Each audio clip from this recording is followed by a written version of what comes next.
જિલ્લા પંચાયત અમરેલીના પ્રમુખ ભરતભાઈ સુતરિયાએ ગુજરાત રાજ્યના માનનીય મુખ્યમંત્રી ભૂપેન્દ્રભાઈ પટેલને પત્ર પાઠવી ગત 13મી મે 2024 તથા 14મી મે 2024 અને 15મી મે 2024ના રોજ સમગ્ર અમરેલી જિલ્લામાં વાવાઝોડા સાથેના કમોસમી વરસાદથી તારાજી થયેલી, જેના કારણે ખેડૂતોએ વાવેતર કરેલ ઉનાળુ પાકો જેવા કે બાજરો, તલ, મગ, ડુંગળી અને જાર વગેરે પાકોને ખૂબ જ મોટા પ્રમાણમાં નુકસાની થયેલ હતી.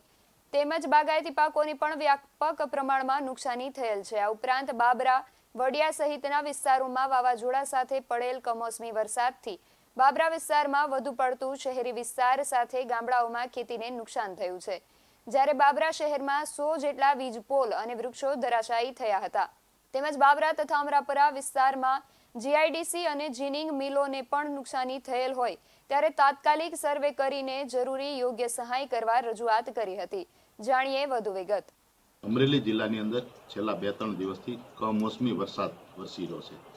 પવન સાથે ભયંકર વાવાઝોડું આવ્યું અને ઉનાળુ પાક તેમજ બાગાયતી પાકને ભારે નુકસાન થયું છે. તેમજ ઉદ્યોગની અંદર જીનિંગ ઉદ્યોગ છે બાબરાની અંદર, તેમાં નુકસાન થયું છે. તેમજ ગૌશાળા છે, રહેણાંક મકાન છે, તેમને નુકસાન થયું. સ્કૂલોને દિવાલો પડી ગઈ છે, તેવું નુકસાન થયું છે. અને મુખ્યમંત્રીને અમે ફોન દ્વારા જાણકારી મેળવી અને આપી અને મુખ્યમંત્રી સાહેબે અમને આશ્વાસન આપ્યું અને આજે સર્વેની કામગીરી શરૂ થઈ ગઈ છે, જેમાં વહેલીમાં વહેલી તકે સહાય મળી જાય તે માટેના અમે પત્ર પણ આજ લખ્યો છે.